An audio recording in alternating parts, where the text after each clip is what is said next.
So we're just delighted that you're here. And greetings from Perkins School of Theology, where we have gathered again with our dear colleague, Heather Goddess, who is next door in a closed room like before. So we are being very appropriate in this time of COVID-19. My name is Priscilla Pope Levison, and I am the Associate Dean for External Programs here at Perkins. And I want to welcome you to the second of 3 webinars that we're hosting. The next one will be same time next Wednesday, and we've titled them Finding Inspiration in Isolation. I'm delighted that you're joining us live today, or for those of you who will listen to the recording later, welcome to you. I know that some of you heard this last week, but because there was an issue with some of the emails with the link went to spam folder, I'm going to go over housekeeping matters very quickly. So both your audio and video are turned off. If you have any issues with sound, please look at the lower bottom left-hand corner of your screen where you see the red circle and adjust it. There are a few features that we will use during the webinar. If you go to the middle of your screen, there will be time when Jack will ask you to raise your hand, and you just move the red where you press that where the red circle is on raise hand. Or if you have a question, we'll try to get to them, but I think Jack may go a little longer this time. It was hard for him to cut down some things. So if you want to raise a question or vote for someone else's question, that would be great. So to adjust the screen size, if you'll go up to the upper middle of your screen and click on view options. I can't show you because it doesn't work with this PowerPoint on. Click on view options, and there will be an option that says side by side. Click on it, and then you'll see a bar in the middle of your screen, and you can drag it over if you want the PowerPoint larger, or if you want to see the presenter larger, you can adjust it. If you have any questions, please use the Q&A to let Heather Goddess know that you're having some issues.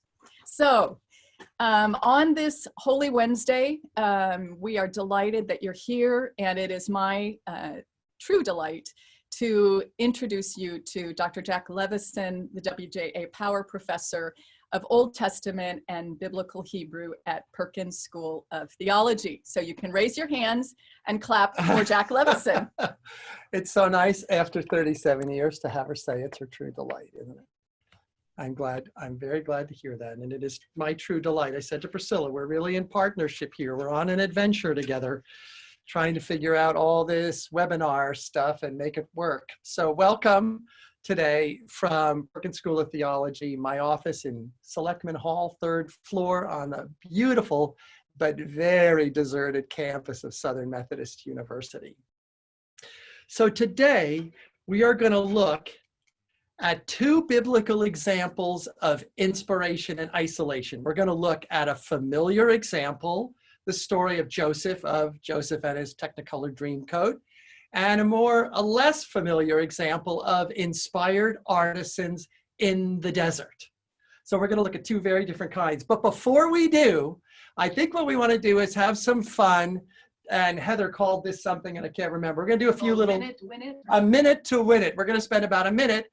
I'm going to take some questions that come from other chapters of A Boundless God. Today we're going to be looking at a few little bits that, believe me, they come from chapter 6.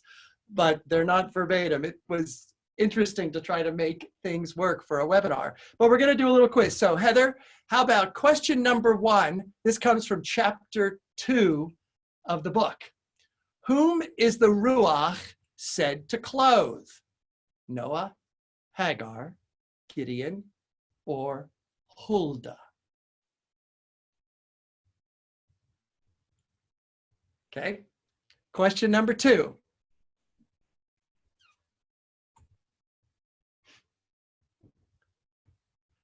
To which prophet does Zedekiah, the head of King Ahab's prophetic band, say, "How did Ruach pass from me to you?"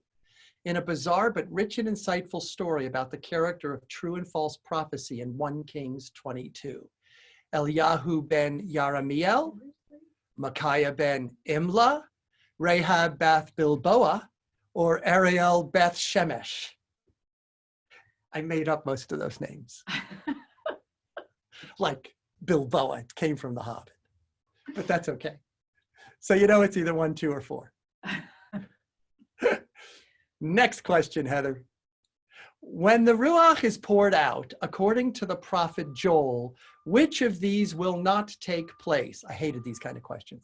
Sons and daughters will prophesy, old men will dream dreams, young men will see visions, male and female slaves will prophesy, all of the above, which would mean none of the above. I shouldn't have added it.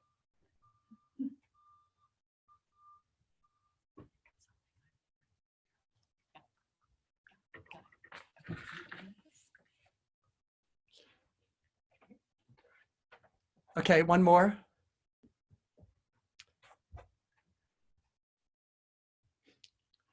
This prophet, in a twist on the Exodus tradition, tells the people of Judah, after they have returned from exile, according to the promise that I made when you came out of Egypt, my Ruach stands among you.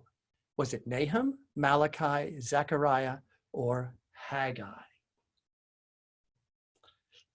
So I think Heather can tell us in a minute how we did on these.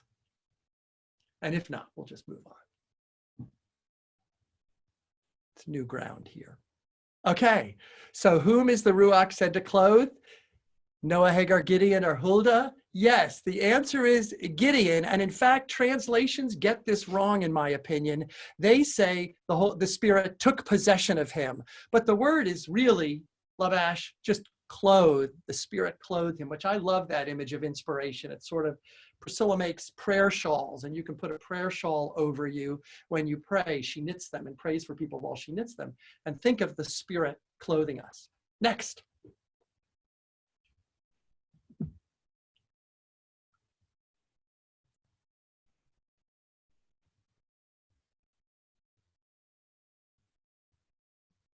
Or not next. Heather, you think we're going to manage this? Up. To which prophet does Zedekiah, the head of King Ahab's prophetic band, say, how did the Spirit pass from me to you? Absolutely. A lot of people got this right. Priscilla made fun of me for having one that was so difficult. Micaiah ben Imla, who's a prophet who had, there's hundreds of prophets who are all yes men to the king. Yes, king, go to war, go to war. And Micaiah ben Imla is the single, honest, candid, dissenting voice. The voice of prophecy in a world of yes men and women.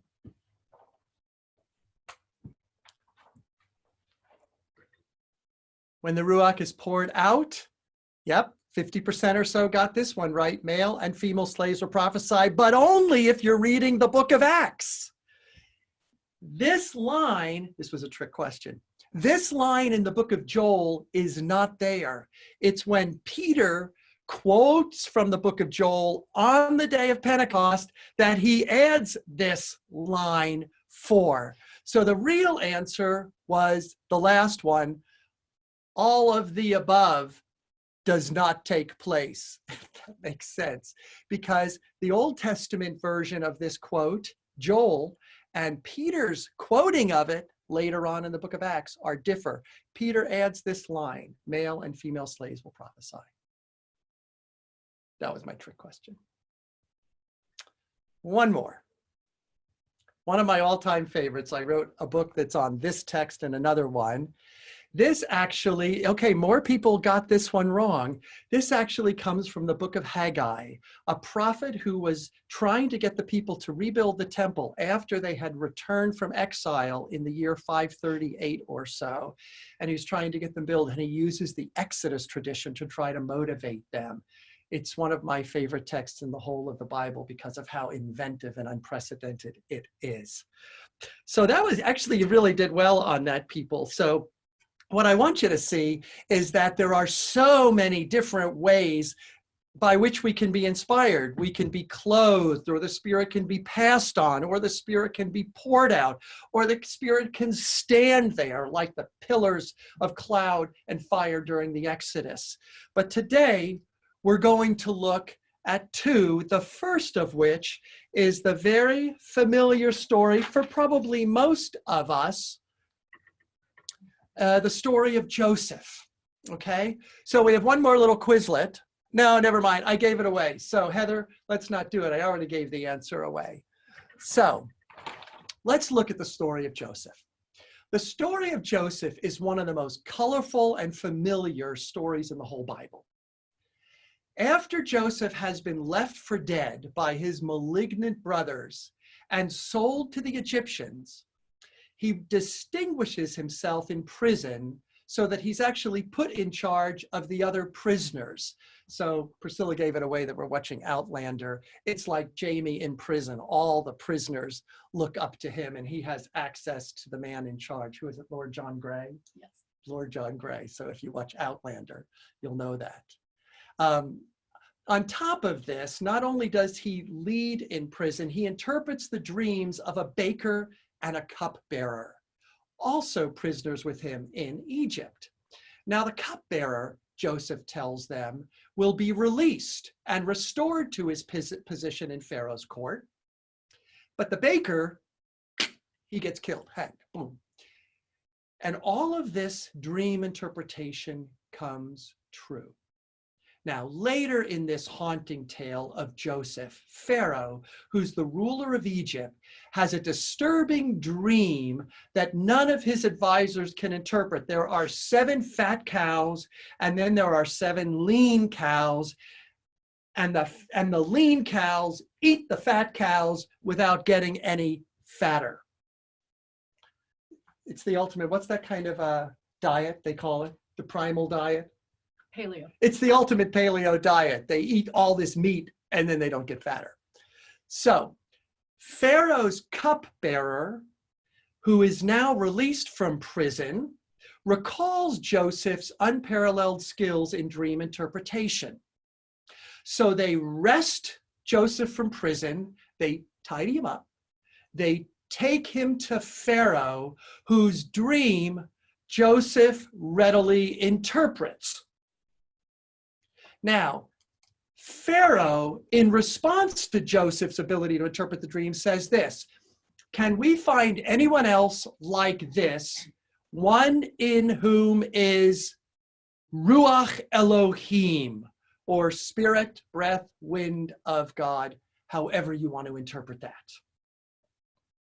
And then he goes on to say in the next line, since God is making known all of this to you, Joseph, there is no one discerning and wise like you.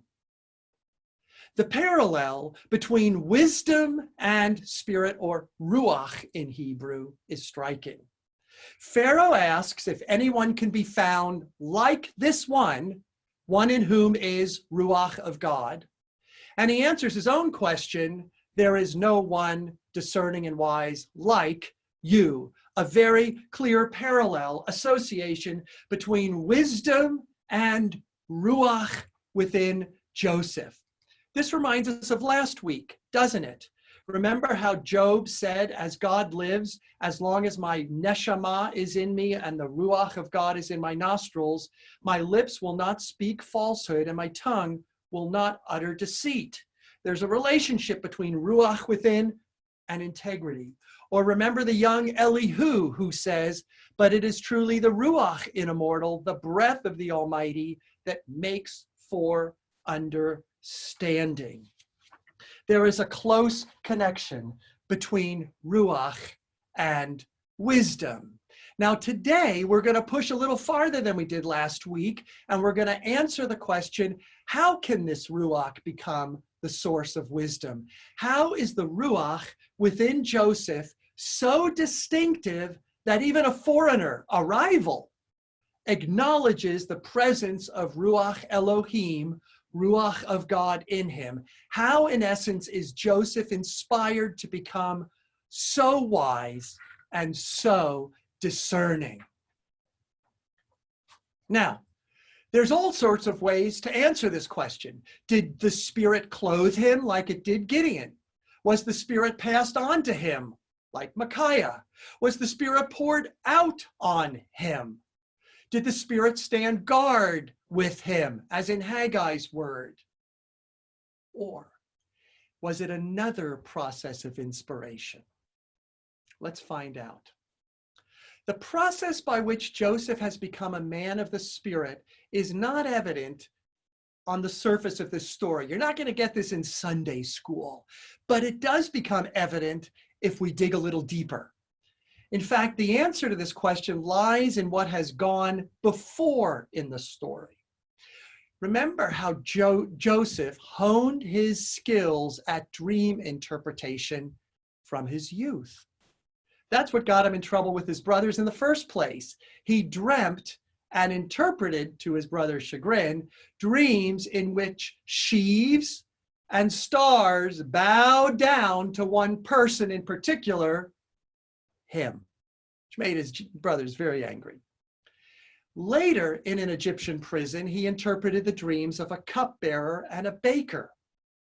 So for a long life, he had been practicing the interpretation of dreams. So the step to Pharaoh's dream is a small one in light of Joseph's lifelong cultivation of the skill of dream interpretation.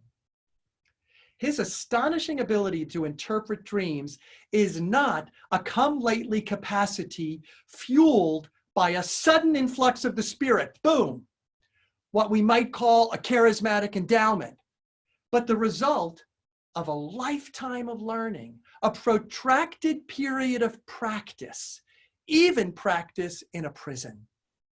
What is more isolated than an ancient Egyptian prison? Yet there's even more here in the story of Joseph about inspiration in isolation. After Joseph interprets Pharaoh's dream, he adds something that the Pharaoh has not demanded. To the interpretation of Pharaoh's dream, Joseph adds pointed instruction about how to administrate the kingdom of Egypt in times of famine and in times of plenty. The 7 fat cows, the 7 lean cows. The instruction that Joseph offers Pharaoh goes well beyond the dream interpretation Pharaoh had demanded. Joseph tells Pharaoh to set aside 1/5 of the grain during the good years, etc. And this is sane advice for any administration. Store up resources during times of surplus. Joseph's advice to Pharaoh is about how to prepare for famine. It provides pointers about how to cultivate, how we can cultivate inspiration in isolation. Joseph's administrative abilities, like his ability to interpret dreams, is the product of hard-won experience. In the course of his life in Egypt, Joseph had been in charge of the house of Potiphar, captain of the palace guard. Once he was then thrown into prison, he also rose to authority over the other prisoners. He served so well as an administrator over both Potiphar's house and the prison that neither Potiphar nor the chief jailer had to pay the least attention to what lay under Joseph's care. By the time Pharaoh identifies Joseph as one in whom is Ruach Elohim, Joseph is well practiced in both dream interpretation and administration.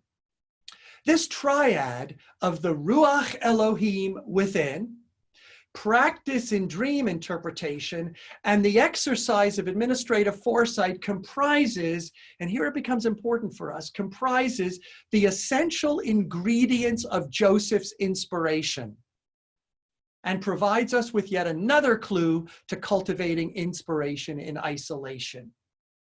Joseph's is a life well lived, with skills well learned and wisdom gotten hold of throughout a lifetime of pain and disappointment. And it's fair to say, his share of boredom. This is the coalescence of qualities that prompts Pharaoh to ask, can we find anyone else like this, one in whom is Ruach Elohim? And then to answer his own question, since God is making known all of this to you, there is no one discerning and wise like you. There it is. You see it? The connection between Ruach Elohim, Spirit of God, and learning, between wisdom and spirit, what we might call inspired learning, inspired skill. Quarantine. Being in quarantine did not keep Joseph from honing his skills. It actually became the laboratory for honing the skills that Pharaoh would recognize one day spring from Ruach Elohim, Spirit of God. This story tells us in no uncertain terms that life in the Spirit and a lifetime of skill are joined at the hip. They may seem like strange bedfellows, and perhaps they are, but biblical bedfellows they are nonetheless. I have heard so many times, and I probably let it slip from my lips a few times as well, this statement, I'll leave that to the Spirit. This story, the first story in the Bible in which anyone has spirit and wisdom within, devastates that cliche.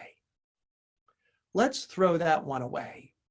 We don't leave skill and learning behind when we experience the Spirit. We experience the Spirit as we cultivate those skills, that learning. Call it inspired grunt work. Last week in this webinar, we talked about breathing in and out, Ruach Elohim, spirit breath of God, and doing so not in the pleasant confines of a park in the summer with daffodils blowing in the breeze. We talked about it, doing it on an ash heap in the valley of the shadow of death. We came to realize last week, I hope, that life in the Spirit breath, Ruach, means slowing down, being attentive, and realizing that inspiration can lie in recognizing what God has already given, rather than reaching for what God has not yet given. Today, we see in the story of Joseph, not so much how to discover as to cultivate inspiration and isolation. Inspiration for us lies in taking this quarantine, days, now remember, for Joseph, it was years that run together. Days, remember, for Joseph, it was years that grind to a halt. And during this grueling and gray time, cultivating wisdom and discernment. Then, when the time comes, when the moment arrives, when the opportunity materializes, others will recognize the vitality of Ruach Elohim within us because of the wisdom we demonstrate, the discernment we exercise when we are out of quarantine.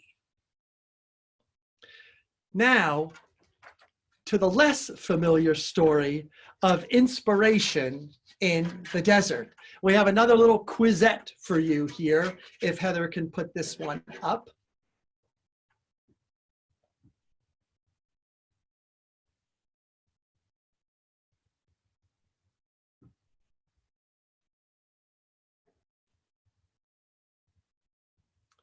Who led in the construction of the tent of meeting or tabernacle according to the book of Exodus? Hillel and Shammai, Bezalel and Oholiab, Micaiah and Jehaziel, or Bert and Ernie?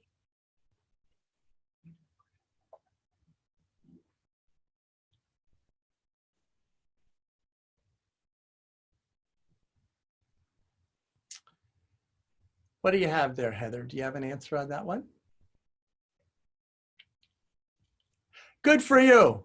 Not as many as half, but 41% got that one right. Hillel and Shammai were the two rabbis in the day of Jesus who disagreed on how to interpret Torah. Micaiah and Jehaziel, I just took two names from the Hebrew Bible, and Bert and Ernie.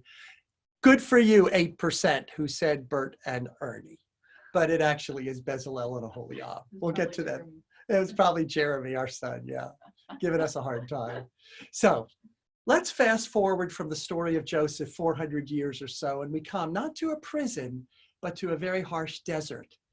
As the story goes, Moses receives detailed instructions about how to build a tabernacle, a portable tent where Israel can worship God and where Moses, their leader, can meet God.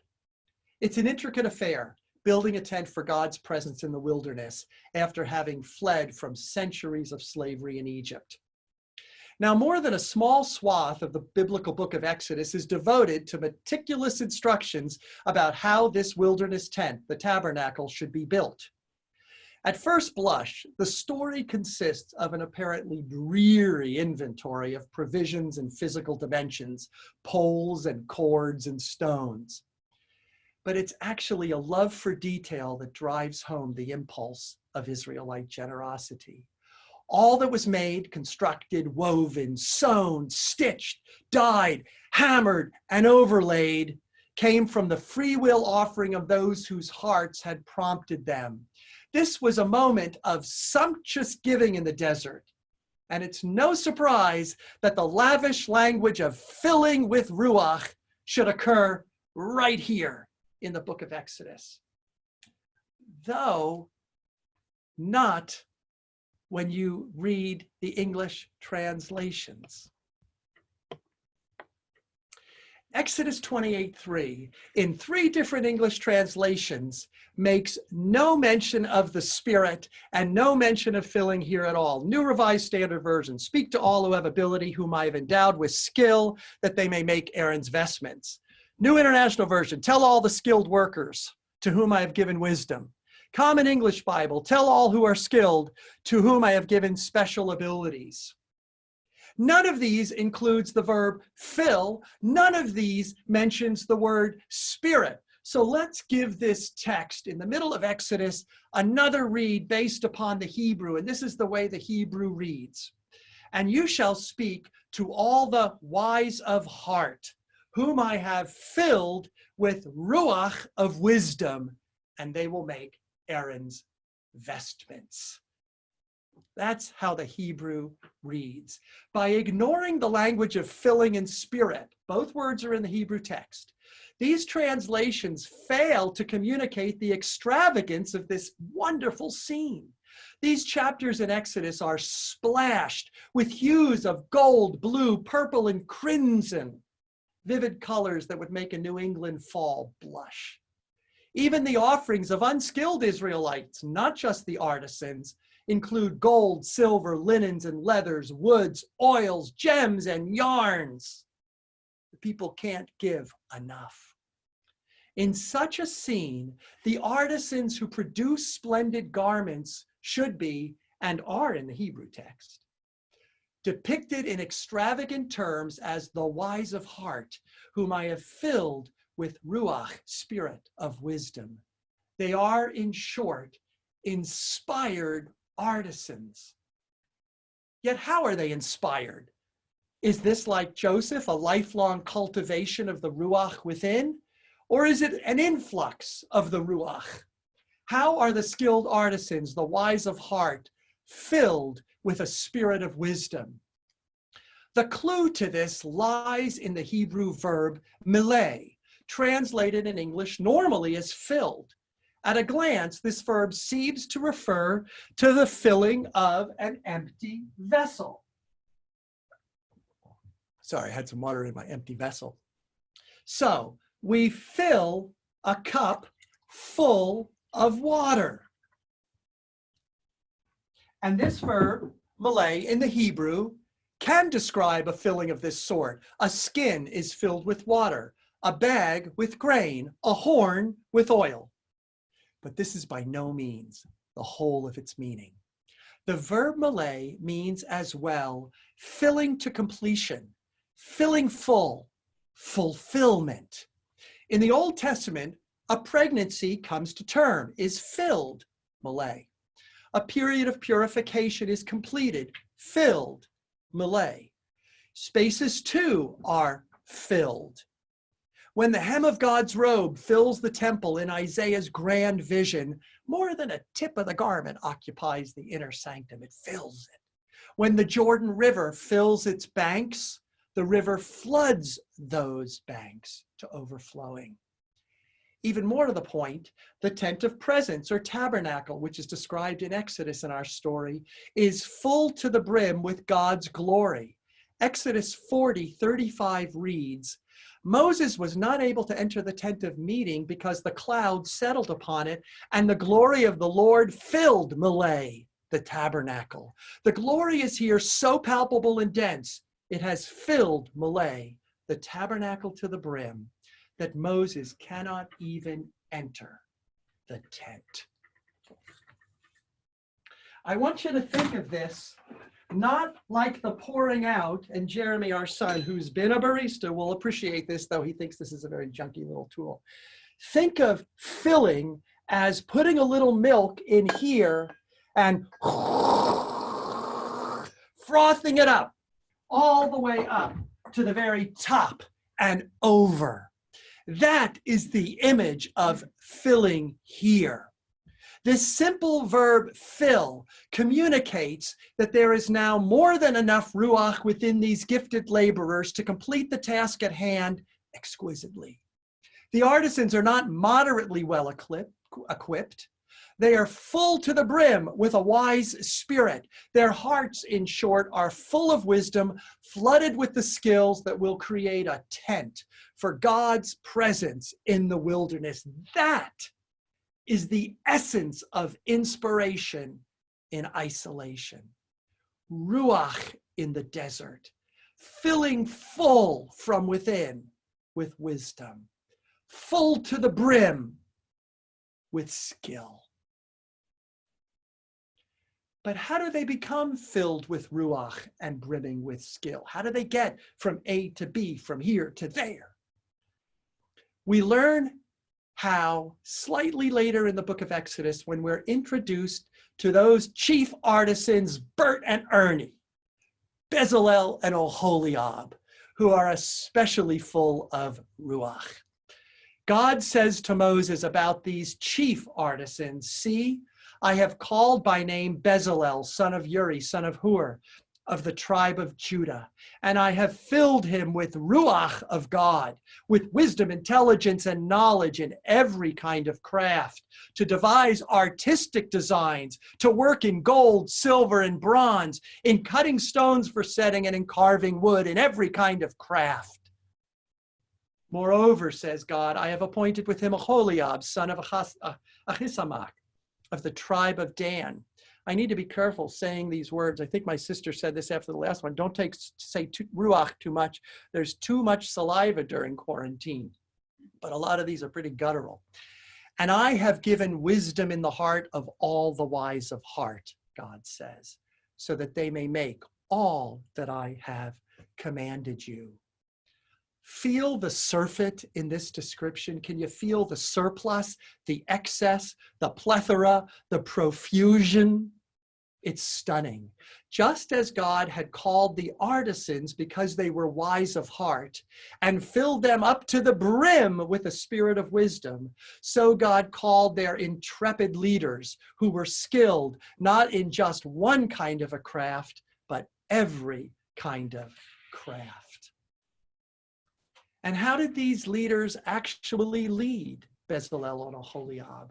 Well, a discrete line suggests a good deal about how they led this band of inspired artisans, which, by the way, I need to point out, not incidentally included women as artisans. In Exodus 35, it says, all the women wise of heart spun with their hands and brought what they had spun in blue and purple and crimson yards and fine linen. All the women whose hearts moved them to use their skill spun the goat's hair. This is the language used earlier in Exodus 28 of the artisans. So how were all of these artisans, men and women, filled to the brim with ruach? How did this happen? This way. And God gave in his, Bezalel's heart, to teach both him and Oholiab, son of Ahisamach, of the tribe of Dan. The language of filling with ruach, with spirit, filled with the spirit, may evoke images of the divine impartation of knowledge. Direct revelation, perhaps, even a vision or trance. But this line suggests another model of inspiration. How did the artisans learn their skills? They had exceptional teachers, and they were exceptional learners. The artisans, themselves a remarkable cadre of skilled craftspeople, women and men both, were filled with the spirit of wisdom. How? By learning from inspired and capable teachers who had insight into every craft. Yes, this ancient story, so easy to overlook, about inspiration in the desert, tells us how that inspiration works through learning, through practice. Teaching matters. Inspired teaching, that is. Learning matters. Inspired learning, that is. Over the past few weeks, I've transported you to an undistinguished ash heap where a man lanced his boils with broken pots, or to a nondescript Egyptian prison, and now to a wilderness, a desert. Hardly promising places for inspiration. Should we expect to experience the Spirit, the Ruach, here on an ash heap, in years of prison, in an unforgiving desert? No, of course we shouldn't expect to experience the Spirit here, but we do. Should we expect to experience the Spirit, the Ruach, in quarantine, on our couches or beds or at our kitchen tables? No, of course we shouldn't. But we can. Should we expect to encounter the Spirit as we shelter in place in our pajamas or jeans or sweatshirts? No, of course we shouldn't. But we will. And perhaps we already have. Thank you. We have one question. We have a question. Is the filling like Psalm 23:5, my cup overflows? That's from John Stoker. That's an excellent question. I don't know that the word fill, what's this? Okay, what is the question? Is filling like Psalm 23:5, where it's my cup overflows? I don't know the Hebrew of that particular. Yeah, that would be a different word, but yes, the idea is exactly the same. I think we tend to think of filling as an initial filling into something that's empty, but very often filling is taking what is already there and frothing it up. And the reason why I went this way today is that I know a lot of us are feeling anxiety or feeling empty or feeling bored. And I believe that God can inspire us and fill us and take the little bit we have left and froth that up into a deep inspiration. If we attend to learning, if we attend to listening, if we attend to cultivating the skills that God has given into our hearts to cultivate. I think this is an incredibly important word for us in quarantine, where we may be tempted otherwise just to mark time. This is not a period to mark time. This is a period to cultivate those skills, because cultivating those skills is frothing the Ruach within. They are one and the same, joined at the hip. So we have time for one or two more questions. I also want to encourage you not to leave before you have the survey that'll come to you. Even those of you who answered the survey last week, we have an additional question. It's very abbreviated. So there's time for 1 or 2 more questions, and please don't leave without answering the survey. We want to know how we can keep doing this better. Yeah. And while the questions come, should I talk about the resources? Yes. Okay. So let me just, a lot of this is based on A Boundless God.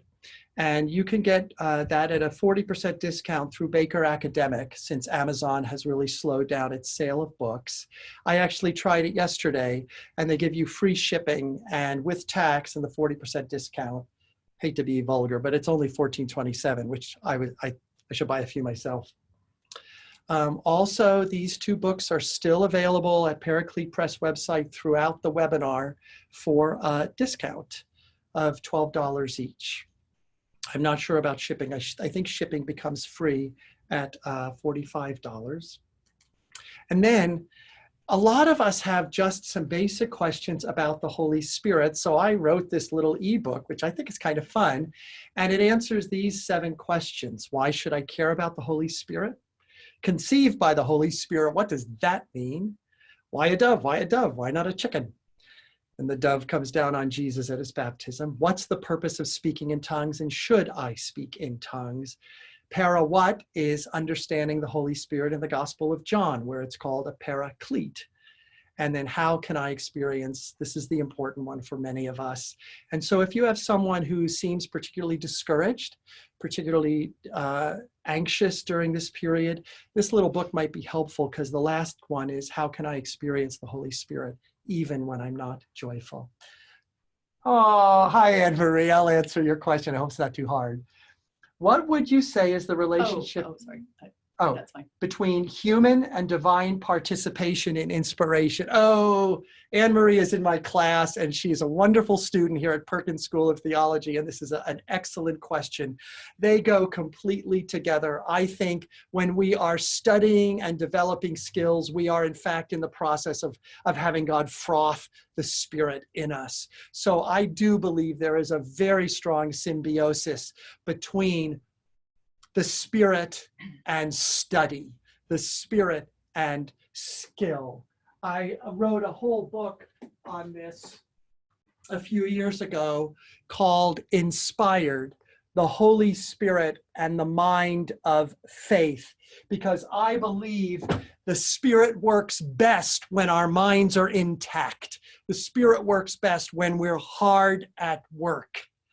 So Anne Marie, you're a perfect example of someone in whom the Spirit works as she studies. Is Ruach HaChodesh substantially different? No. There are different Hebrew words. Yeah, there are different Hebrew words for understanding Spirit. Ruach HaKodesh, Ruach Chochmah, Ruach Elohim. Ruach Elohim, Spirit of God. Ruach, and to use a phrase that my Jewish brothers and sisters wouldn't use much, Ruach Yahweh, Spirit of the Lord. Ruach Chochmah, Spirit of wisdom. Ruach HaKodesh, Holy Spirit. I think they're very similar. I think very often these are different ways of referring to the same presence of God in our world. Ruach HaKodesh really gets picked up in the Dead Sea Scrolls about, prior to the time of Jesus. And I think that Jewish world in which you have Ruach HaKodesh, Spirit of holiness, or Kodeshah, that gets picked up in the New Testament then. That's an excellent question. I have always favored the ASV translation, American Standard Version, I think that is. Noticed it uses Spirit. I assume you mean in Exodus 28:3. Does that suggest that the ASV depends more on the Hebrew text? These are great questions today. Great questions. Translation is very difficult, right? So one way to translate is to do something very literally, which is what I did with Exodus 28:3. It was a very literal translation. Another way is to use really what's called dynamic equivalence. And that would be a translation like Eugene Peterson's The Message, dynamic equivalence. And that would be a more closer to a paraphrase. What I think the ESV, the NRSV, and the NIV were trying to do was to communicate what they think is the essence of Exodus 28:3. And let me go back to that. Oh, they wanted to see the books again. Sorry. There. Sure, look at my books. Exodus 28:3, there they believe that the reference to spirit of wisdom and filling means endow with skill. I've spent a lot of time in some other books. We need to cut it, but especially in this book, this is a much bigger book. This is the big academic book called Filled with the Spirit. I spent a lot of time arguing that that's an inappropriate understanding of Exodus 28:3, that in fact, this is a lavish text full of colors, full of textures, full of hues, in which filling should be taken seriously and ruach should be taken seriously. So no, I think they're trying, but I think they got it wrong. I think this is a lavish text about the overflowing of ruach in the desert to produce a place where they could worship God. So thank you all for joining Yes, thank today, you all. either live or recorded webinar. We will be back here next Wednesday for the last of the 3 webinars, Finding Inspiration in Isolation. I asked Jack what he was going to be talking about next week. For those of you who have his book, He does not know yet. he's going to wait for the Spirit. No, he is not. He is. He's not. He is. So when he figures that out, we will try to send you an email so you know what to read. Thank you all for joining. For those of you who celebrate this as Holy Week, blessed rest of Monday, Thursday, Good Friday, and of course, Holy Saturday and Easter. We'll see you next week. Bye-bye.